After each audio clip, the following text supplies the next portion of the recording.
So I woke up this morning, picked up the Washington Post, and the headline read, "Trump takes power."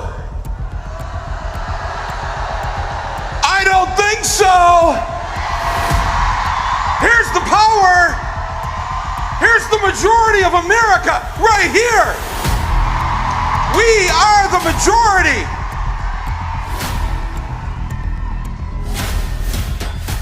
New president vows to end American carnage. Mr. Trump, we are here to vow to end the Trump carnage.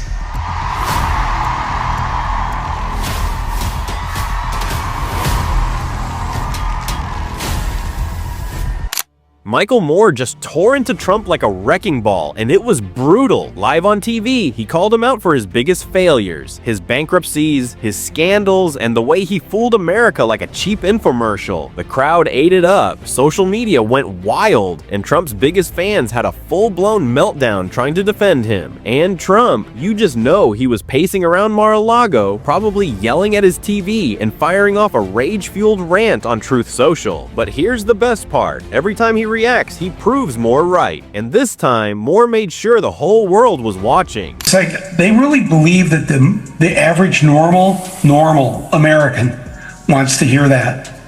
They actually believe that we don't like immigrants. We are immigrants. We are all the children and grandchildren and great-grandchildren of immigrants, unless you are African American or unless you're amongst the first peoples that were here.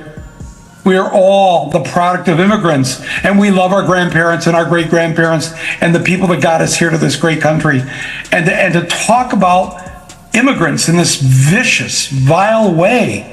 Michael Moore just did what millions have been waiting for. He torched Trump on live TV with zero hesitation. And let's be real, watching Trump get called out is practically an American tradition at this point. But this was something else. It wasn't just a takedown, it was a full-scale demolition. Moore went in like a wrecking crew, tearing apart Trump's failures, his lies, and his never-ending circus of scandals. The best part? It wasn't even hard. Trump's empire is already crumbling. Moore just gave it a little push, and the whole thing came crashing down in spectacular fashion. This election is going to be the biggest fuck you ever recorded in human history. And it will feel good. For a day. Yeah, maybe a week. Possibly a month. And then, like the Brits, who wanted to send a message, so they voted to leave Europe, only to find out that if you vote to leave Europe, you actually have to leave Europe. And now they regret it. Michael Moore didn't hold back for a second when he went after Donald Trump on live TV. It was like watching someone finally speak the truth that so many people had been thinking for years. Moore isn't just any guy with an opinion. He's known for calling out big issues before anyone else sees them coming. So when he started on Trump, you knew it was going to be something worth watching, and it absolutely was. He didn't just go for the easy shots either. Moore dug into Trump's lies, his failures, and how he turned every mistake into a chance to hype himself up. He pointed out how Trump promised to clean up Washington, but instead he brought in all the wrong people. The whole time, Trump just sat there taking it. And when Moore finished, the crowd loved it. The truth had been said, and the internet exploded with reactions, clips, and memes. Trump did what he always does, tweeted in all caps, but by then, it was too late. Moore had already dropped the mic. I don't think they really are in touch with where the majority of Americans are at. The majority of Americans do not want this divisiveness. They don't want a threat of violence. We are okay to disagree with each other, but that's where it is. Trump has been called a lot of things. Business genius, by himself. Stable genius, yep, also by himself. And a man whose hair looks like it's trying to escape his head. Pretty much everyone else. But here's the thing. What he's definitely not is someone who can take criticism. Nope. Trump reacts to criticism the way a toddler reacts when told no. He completely melts down. So when Michael Moore came at him with facts, logic, and the one thing Trump can't stand, humor, you could practically hear the angry tweet storm starting to brew. You just knew it was coming. Trump wasn't gonna take this one sitting down. He was about to blow up on social media, firing off all caps rants. The whole situation played out like a movie we've all seen before, and we all knew how it would end. Trump getting roasted and him going straight for the keyboard to lash out. It was inevitable. So I think that Donald Trump is a big believer in capitalism and free enterprise and the sort of thing that's driven us into the ground, this belief that you could just do whatever you want and it doesn't matter who gets hurt by it. And I don't really see him changing, but I think he knows he's been on TV. You know, I mean, he's a performance artist. He knows what to say and he knows how to make this appeal. You think it's BS? I think it's, well, please, I don't use that kind of language. Yeah. Michael Moore didn't hold back. He went full infomercial mode, laying out Trump's greatest hits of failure like an over-the-top TV ad. But wait, there's more. And oh boy, was there more. Moore highlighted everything from Trump's endless legal battles to the disappearing act of his supposed billionaire empire. It was a whole buffet of bad decisions. And Trump, a man who loves a buffet, unless it's full of subpoenas, was absolutely not prepared for this. Let's kick things off with Trump's biggest train wreck, his so-called business empire. Calling it a business empire is like calling a reality show a serious documentary. Nothing says great businessman like bankrupt casinos, a fraudulent university, and a steak brand that somehow failed in the land of red meat and barbecues. Let that sink in. This man had the one thing Americans love almost as much as freedom, steak, and he still couldn't make it work. That's like opening a pizza joint in New York City and going out of business because no one wanted to eat pizza. How does that even happen?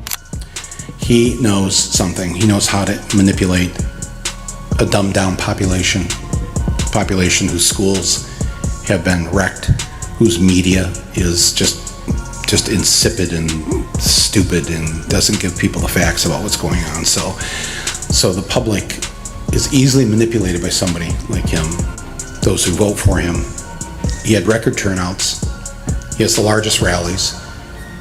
He supports a 21st century version of fascism, of marrying the state and capital together to benefit the few at the expense of the many, and in the process blame the... And then there's Trump's political career, a long, slow-motion car crash that somehow keeps getting worse. You'd think after losing an election, being impeached not once, but twice, and inciting one of the most chaotic and embarrassing moments in modern American history at the Capitol, he'd take the hint and fade into political obscurity. But nope, that would require a level of self-awareness that Donald J. Trump just doesn't have. Taking a hint is simply not his thing. If anything, the more America tells him enough already, the more he seems to believe the country is secretly begging for his grand comeback. Trump taking a hint is like his die-hard supporters sitting through an actual, factual, unbiased history class. It's just not happening. Because why face reality when you can rewrite history in real time? This president-elect doesn't seem engaged at all. He's more engaged with tweeting about Alec Baldwin on SNL. Yeah.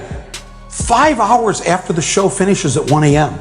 By 6 a.m., he's not funny, sad, not watchable.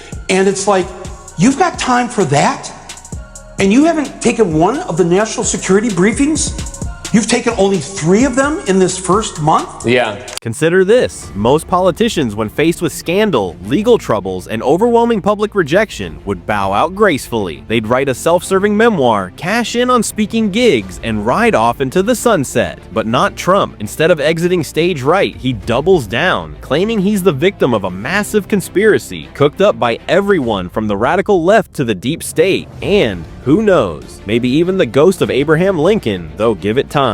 And speaking of conspiracy theories, Trump has turned them into an art form. His entire political brand is built on grievance, alternative facts, and the idea that reality itself is negotiable. Lost an election, blame fraud. Got caught in a scandal, spin it into another excuse to cry victim and whip his supporters into an even greater frenzy.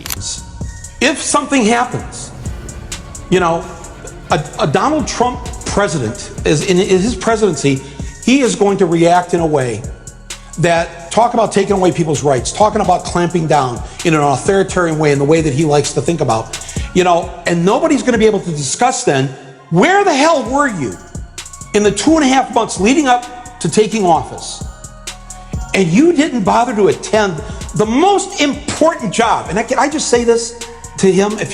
I gotta believe he's watching. Yeah. You know, when somebody says his name, the TV turns off. well, I tweeted out. Yeah. No matter how many scandals he's wrapped up in, or how many times his claims get debunked, Trump's still got a chunk of America hanging on his every word. It's honestly wild. It's like one of those reality shows that just won't quit, where no matter how ridiculous it gets, some people keep tuning in. Except this time, the drama isn't staged. The consequences are real and they're serious. But honestly, the most jaw-dropping part is the mountain of legal trouble he's buried under. It's like his lawsuits have their own fan club at this point. Someone could make a whole TV series about it. Trump's legal circus, the never-ending saga. Michael Moore didn't pull any punches when he laid it out, pointing out how bizarre it is that a guy facing more charges than a fast food menu still thinks it's all one big setup. Seriously? The same justice system that lets billionaires and corrupt politicians off the hook suddenly decided Trump's their target. Sure, the list of cases is endless. Fraud, criminal charges, civil suits, you name it, he's tangled up in it. His lawyers probably have a permanent emergency group chat going. And yet, Trump's still out here claiming it's all some huge conspiracy, like the judges just happen to draw his name out of a hat every time. That's not how it works. When you spend years dodging accountability, stiffing small businesses, and making shady deals, it's only a matter of time before it all crashes down. Even the board game Monopoly will throw you in jail eventually. And let's talk about his obsession with being a winner. Trump can't get enough of telling people how much he wins, but honestly, his track record tells a different story. He lost the popular vote twice, went bankrupt more times than most people change their cars, and somehow made even golfing look stressful. It's almost impressive how he keeps declaring himself victorious while drowning in legal problems. Maybe in his world, just showing up counts as a win.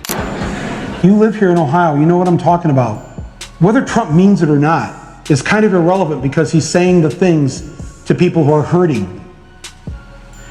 And it's why every beaten down, nameless, forgotten working stiff who used to be part of what was called the middle class loves Trump. He is the human Molotov cocktail that they've been waiting for. The human hand grenade that they can legally throw into the system that stole their lives from them.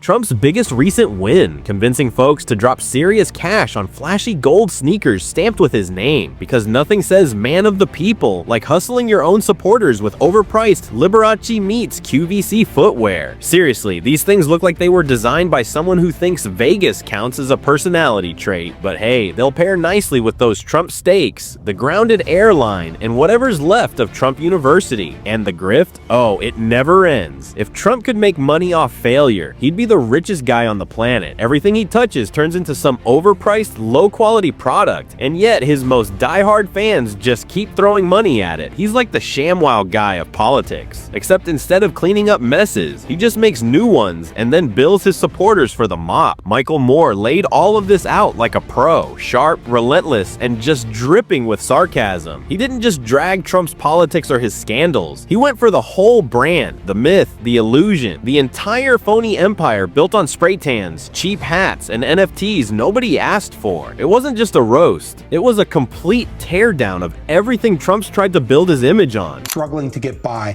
that much harder to get by. And what are they going to do? What are they going to do? And to alleviate their pain. He's struggling, like really struggling to keep up. The illusion of power he built his whole brand on, it's cracking, and once that breaks, the whole thing starts to crumble. That's where we're at now. Trump's not just dealing with political hits anymore. He's up against something way worse, irrelevance. He can scream, rant, and throw tantrums on stage all he wants, but the more he does, the clearer it gets. The magic's gone, the world's moving on, and he's stuck in the past, desperately trying to prove he's still the guy people used to cheer for. It's almost sad, almost. So grab some popcorn and settle in, because watching Trump scramble to hold onto his fading empire might just be the most entertaining part of the whole saga.